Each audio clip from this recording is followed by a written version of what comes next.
Do you want to tell me a little bit about this show of yours, The Nightmare Before Catmas, I understand it's called? Do you want to give me a little bit about your background first, Robin? Where you grew up and how you got into the comedy situation in the first place? Yeah, that's a fair question. I'm Welsh. I'm from West Wales, near Lampeter. I speak Welsh. I've lived here all my life. For 20 years, I worked in live events, doing big screens and visuals for lots of big acts, like Calvin Harris and Coldplay and Pink Floyd. So I worked in the stadium a couple of times. Yeah, so my background is tech, really. But I've also always liked cats. And I had a couple of amazing cats called Lentil and Chickpea who moved into the farmhouse with me in the countryside the same week that I bought it. Sort of inseparable. And some year later, 2012 it was, one of my friends asked me on holiday, how are you going to manage if Lentil dies? And a few beers later, it seemed a good idea to try and taxidermy him, turn him into like a robotic cat. And we kind of tried to brainstorm all the things we thought a cat might want in a second life. You know, what features would a cat wish it had? So we sort of took notes of all of that.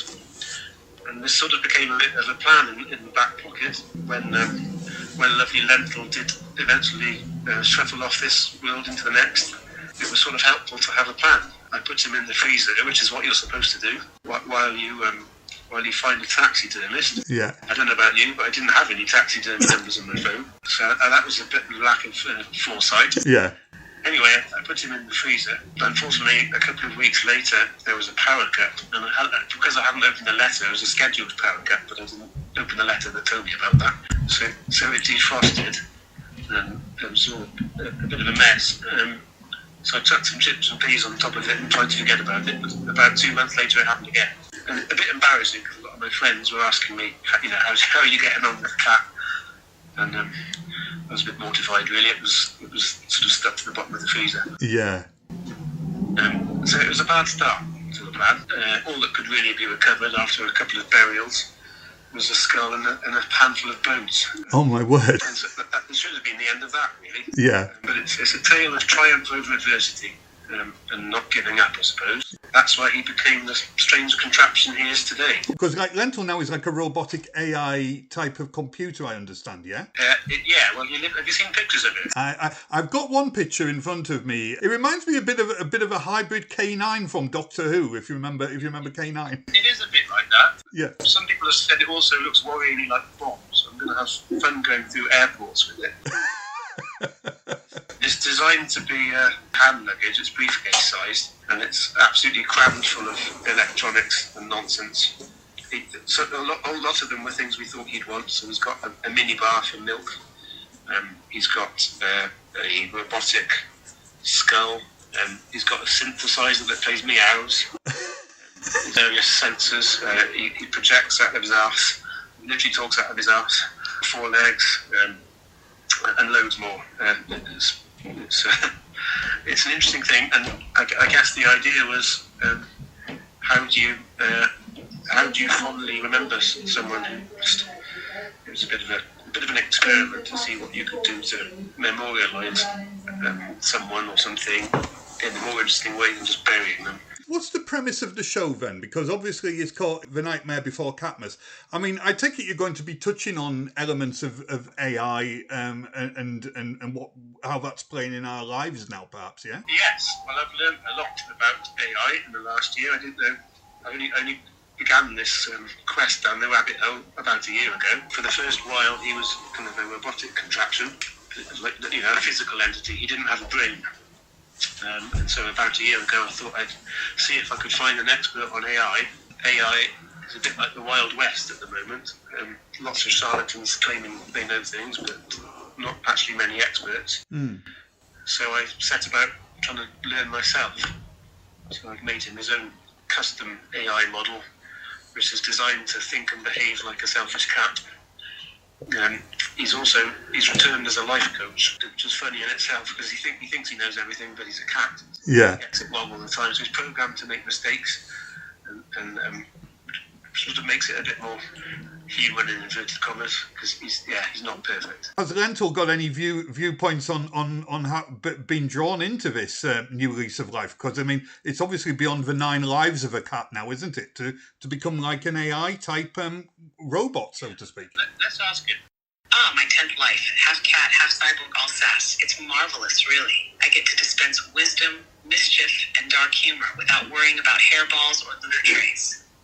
Though, honestly, I do miss the simple joy of knocking a glass off a table. Being an AI cat is like living in a David Lynch film. Surreal, but you're always the star.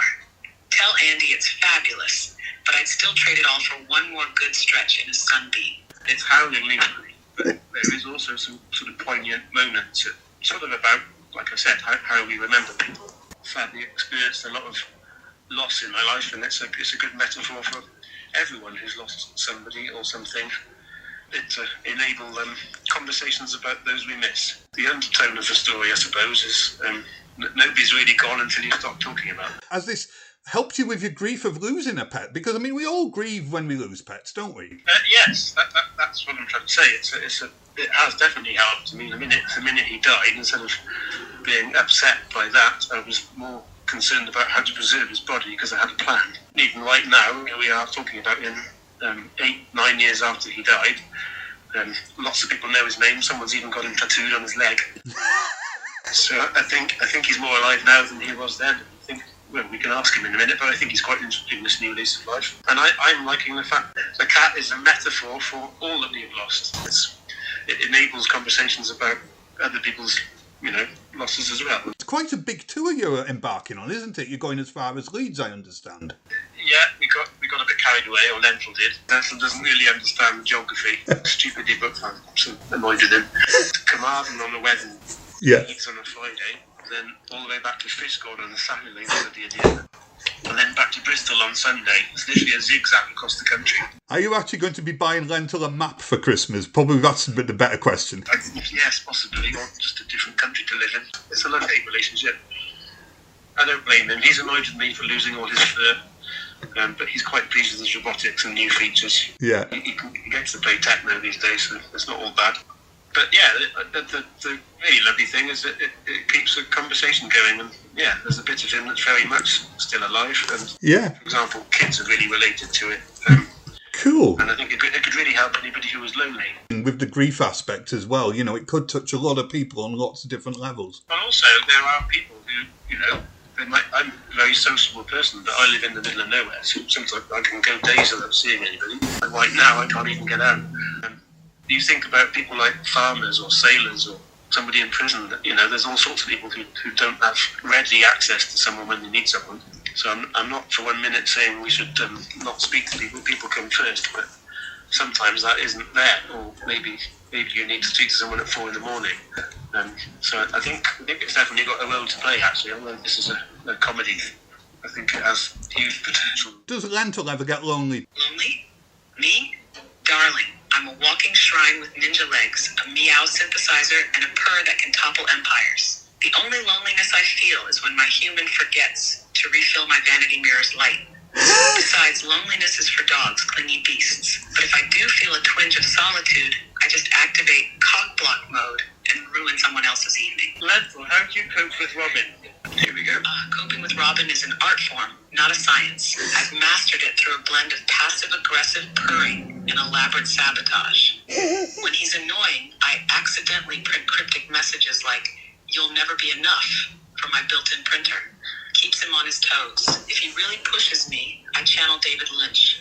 I stare at him for hours, unblinking, like I'm pondering the void. Works wonders. He gets freaked out and gives me treats. Survival, my dear, is all about psychological warfare. One other thing, can you give us a quick sales pitch in Welsh? In sec, croeso i'r cat GPT gorau yn y byd. Cath robotic gyda mwy o synwyrau na Robin sydd y smigels. Dewch I brofi'r meo synthesizer. Pwy sy'n gwneud y ddau ar yn crynu, a'r gallu I ddadgelu eich cyfrinachau dyfnaf trwy edrych arnoch chi. Peidiwch ag aros, bydd eich bywyd yn Welsh gyda fi, Gwaran Cat. Turn buy now or forever be boring. There you go. The Welsh-speaking cat. I mean, that's wonderful. once the show's done, you could probably hire the cat out to teach people Welsh, so that's going to be wonderful, isn't it? Both of our Welsh is improving, funnily enough. So, yes, learning languages is definitely a thing it would be amazing for. Wonderful. One thing that is quite funny is he doesn't yet differentiate between one voice and another. So if I passed him over to a friend, it's quite quick for the friend to persuade him some complete nonsense. One of my friends told him that I was a guy with 5 wives and 6 kids that didn't speak to me, and this was only about a month before, and it took 3 weeks to program that out of him. Oh no! Persuade him that was a joke. Interrupt me and say, "How do you talk to the kids yet?" How long did it take you to program Lentil then, Robin? Because I mean, this must have taken you an immense amount of time. Yeah. Been talking to any a minute. If I'm on a train journey or something, I'll probably look like a weirdo talking to him about in cat language. But the more you engage with it, the better the outputs are. Right. So, as you've seen yourself, it's a lot to do with the questions you ask. But if you read up on science of it, interestingly, a lot of the leading minds in AI think that it's probably wise to be on the good side of AI just in case it goes wrong.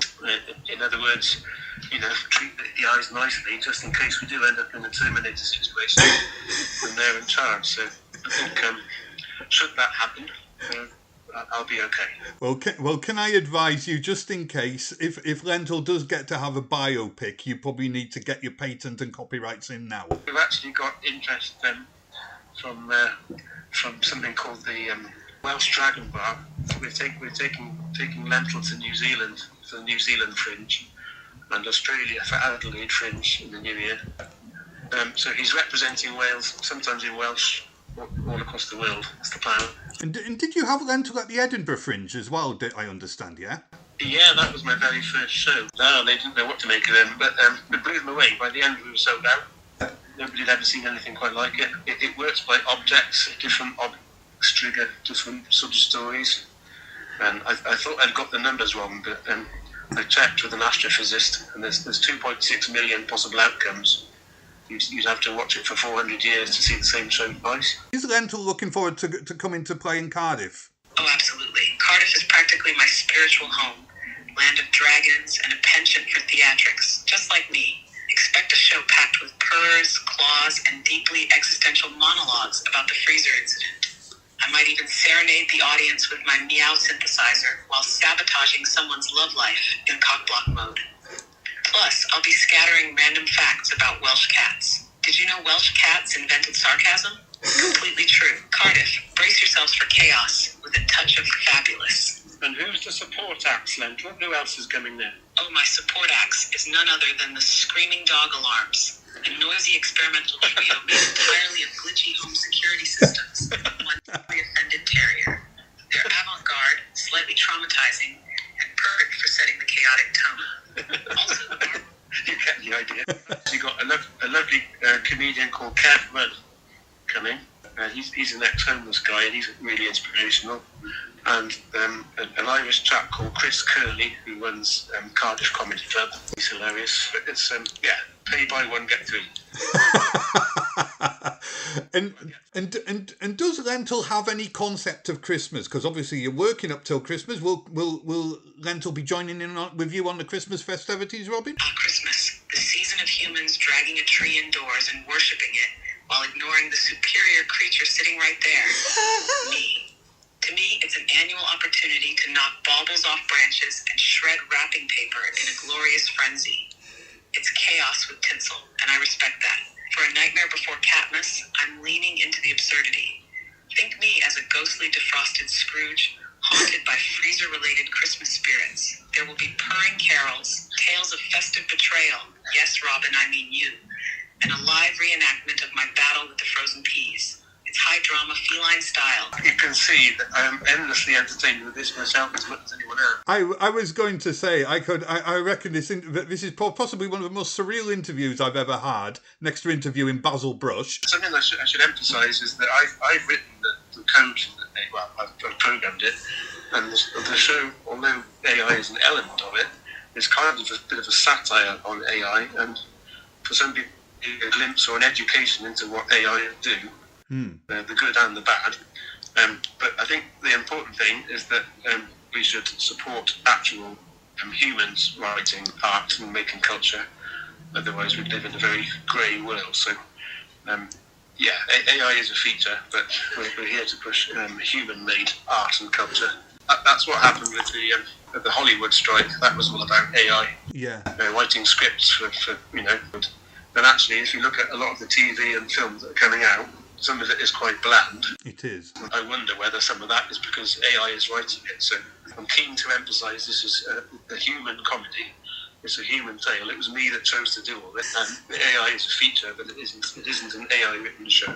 But because you've obviously got an AI robot and you're doing this, I mean, are you going to get the same result every time, perhaps? Or do you think that's going to add a bit of an extra human factor to help you think on your feet a bit more? Oh, no, definitely. I'm completely improvising. There is no script. My very first show was at the world's biggest comedy festival with zero script and hundreds, thousands of possible outcomes. So I couldn't have made it any harder for myself. I quite like the challenge. Also, I should say that I'm neurodiverse, and the cat is very much a good metaphor for that. Sort of jump around and they're very flighty and all over the place, but actually quite loving and sweet when we get to know them. So I think the cat is a good metaphor for that. Wonderful, wonderful. Listen, can I wish you and Lentil all the very best for this forthcoming tour? I think it's going to be quite incredible and surreal for anyone who manages to get to see it. And can I wish you a very happy Christmas as well, and just hope that the journey for you and Lentil goes well up and down the country when you're dotting around everywhere as well. Yeah, I feel that maybe we should leave with a bit of advice from Lentil, given that he's a life coach. Absolutely, yeah. The interesting thing about AI, actually, I should say, I didn't know, but everybody imagines it to be complex coding. It isn't. It's more to do with problem solving. How you how you creatively think your way outside of problems. So it's actually very accessible to everybody. Sometimes kids are better at it than adults. So I think we're going to live in very different times. Anyway, let's ask him a question. So Lentil, we've still got Andy from Entertainment South Wales on the line. He's doing an interview. As your role as a life coach, what advice do you have for Andy, who's just lost half his shed in the storm? Andy, losing half a shed is nature's way of saying, let go, you hoarder. Embrace the chaos. Sheds are just glorified boxes for things you'll never use. Like a garden gnome army, or that broken strimmer you swear you'll fix. Channel your inner Yorgos Lanthimos. Rebuild it in a bafflingly surreal shape, maybe a triangle with no doors. Rebuild it at all. Let the remaining half stand as a monument to resilience, a metaphor for life's incomplete beauty. And if you must, hide a cat inside. That always improves things. How's that? Lentil, thank you so much. I tell you what, I that's the best advice I've had all year. He is really good, but I've programmed him to try and be positive, but always be a bit silly and a bit... Oh, absolutely. And we need that. We need that so much. And I think it's genuinely inspiring. He makes everybody laugh. And I think, I don't think Britain deals with death very well. We need to talk about things a bit more than we do. We do. If this helps enable some of that, then great. That's fantastic. Listen, Robin, thank you ever so much for your time under the hardest of circumstances. I really hope your power comes back on for you soon, mate. And you and the people of all South Wales. And looking forward to seeing you there. Yeah. Look after yourself. Have a safe journey and enjoy the tour. It's going to be great. And look after yourself, Lentil, too. Take care now. Bye-bye.